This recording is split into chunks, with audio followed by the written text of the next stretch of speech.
Assalamualaikum warahmatullahi wabarakatuh.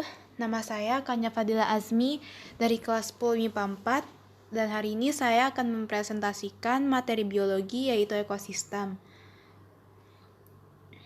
Pertama, pengertian dari ekosistem adalah suatu sistem ekologi yang terbentuk karena adanya interaksi atau hubungan timbal balik yang tidak dapat dipisahkan antara makhluk hidup dengan lingkungan sekitarnya. Bisa dikatakan ekosistem itu merupakan suatu kesatuan yang utuh dari lingkungan dan makhluk hidup yang saling pengaruhi. Dan ilmu yang pelajari ekonomi adalah ekologi. Selanjutnya ada jenis ekosistem. Yang pertama ada ekosistem darat. Ekosistem ini menempati seluruh daratan di permukaan bumi. Nah, lebih jelasnya lagi, ekosistem darat dibagi menjadi beberapa macam, antara lain hutan hujan tropis, yaitu jenis ekosistem darat yang berada pada letak geografis yang memiliki iklim tropis dengan curah hujan yang sangat tinggi. Lalu ada hutan gugur, yaitu jenis ekosistem darat yang berada pada daerah subtropis dengan curah hujan cukup tinggi. Lalu yang ketiga ada padang rumput, yaitu jenis ekosistem darat yang berada pada daerah yang memiliki curah hujan yang cenderung rendah. Dan yang keempat ada gurun, yaitu jenis ekosistem darat yang berada pada daerah dan temperatur yang sangat panas dan minim hujan.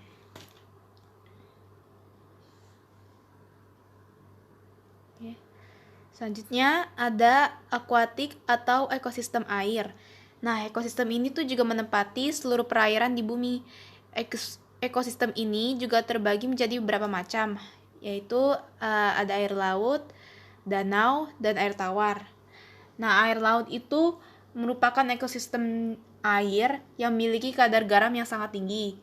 Lalu danau adalah jenis ekosistem air yang berada pada wilayah danau. Nah, wilayah ini merupakan wilayah perairan yang dikelilingi oleh wilayah daratan. Lalu ada air tawar, yaitu jenis ekosistem air dengan variasi suhu rendah dan tidak memiliki kadar garam.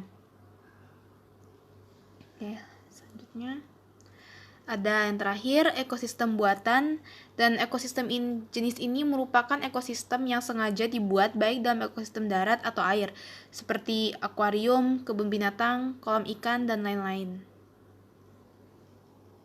Oke.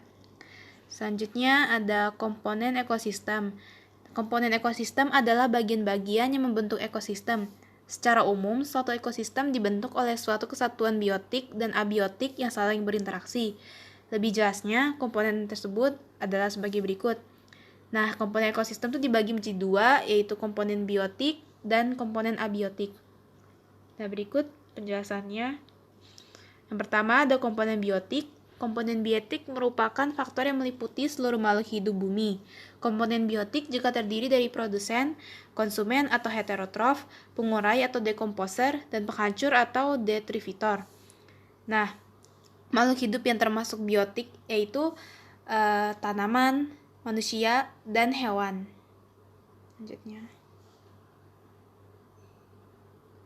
Selanjutnya, pengertian dari komponen abiotik. Nah, komponen abiotik itu merupakan komponen fisik dan kimiawi yang terdapat pada suatu ekosistem sebagai medium atau substrat untuk berlangsungnya suatu kehidupan, seperti udara, air, tanah, garam mineral, sinar matahari, suhu, kelembapan, derajat kesamaan, topografi. Lebih tepatnya adalah makhluk yang tak hidup ya. Nah, selanjutnya interaksi antar komponen ekosistem. Nah, pengertian dari interaksi antar komponen ekosistem yaitu keadaan di mana terdapat dua atau lebih objek yang saling mempengaruhi antara satu sama lain yang dapat kita sebut sebagai interaksi. Ekosistem merupakan sebuah fenomena yang disebabkan karena adanya suatu interaksi biotik dengan interaksi abiotik di sekitarnya. Oke, lanjut.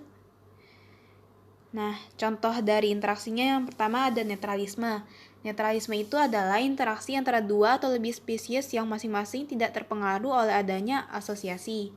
Yang kedua ada kompetisi atau persaingan, yaitu interaksi antara dua atau lebih spesies yang saling menghalangi dan dibedakan menjadi dua macam, kompetisi intraspesifik dan kompetisi intraspesifik. Yang ketiga, ada amensalisme, yaitu interaksi antara dua spesies atau lebih yang berakibat salah satu pihak dirugikan, sedangkan pihak yang lainnya tidak terpengaruh oleh adanya asosiasi atau tidak berakibat apa-apa atau tidak rugi dan tidak untung. Oke. Selanjutnya, yang keempat, ada komensalisme, yaitu interaksi antara dua atau lebih spesies yang salah satu pihak untung dan pihak lain tidak terpengaruh oleh adanya asosiasi atau tidak dirugikan. Yang kelima, ada parasitisme, yaitu interaksi antara dua spesies atau lebih yang berakibat salah pihak dirugikan, sedangkan pihak lain atau parasit beruntung. Lalu yang keenam, ada mutualisme, interaksi antara dua spesies atau lebih yang masing-masing pihak memperoleh keuntungan dan saling membutuhkan, sehingga asosiasi tersebut merupakan keharusan atau saling menguntungkan. Nah, yang ketujuh, ada predasi atau pemangsa, merupakan interaksi makan dan memakan antara organisme. Tubuh predator lebih besar dari para mangsa atau prey. Protokooperasi adalah interaksi antara dua spesies atau lebih yang masing-masing pihak memperbolehkan keuntungan, tetapi asosiasi yang terjadi tidak merupakan keharusan. Selanjutnya adalah rantai makanan. Pengertian dari rantai makanan adalah jalur pemindahan atau transfer energi dari satu tingkat trofik ke tingkat trofik berikutnya melalui peristiwa makan dan dimakan. Berdasarkan tipe organisme atau produsen yang menjadi tingkatan trofik pertama, terdapat dua jenis rantai makanan, yaitu rantai makanan perumput dan rantai makanan detritus. Rantai makanan yang dimulai dari organisme atau tumbuhan hijau disebut rantai makanan perumput, sedangkan rantai makanan yang dimulai dari detritus atau serpihan organisme yang sudah mati disebut rantai makanan detritus. Dan berikut ada gambar rantai makanannya. Yang atas itu adalah rantai makanan detritus, yang bawah ada rantai makanan perumput. Oke. Selanjutnya, pengertian dari jaring-jaring makanan. Jaring-jaring makanan atau siklus makanan adalah hubungan alami dari rantai-rantai makanan dan representasi grafis, biasanya gambar, dari proses makan dan dimakan dalam komunitas ekologis. Nama lain untuk jaring-jaring makanan adalah sistem sumber daya konsumen. Oke, lanjut.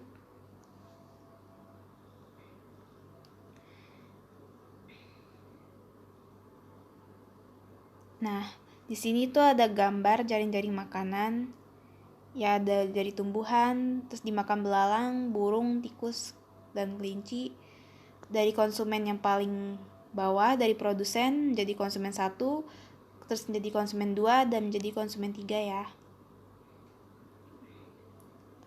Oke, sekian dari presentasi yang saya bisa berikan. Mohon maaf bila ada kesalahan kata.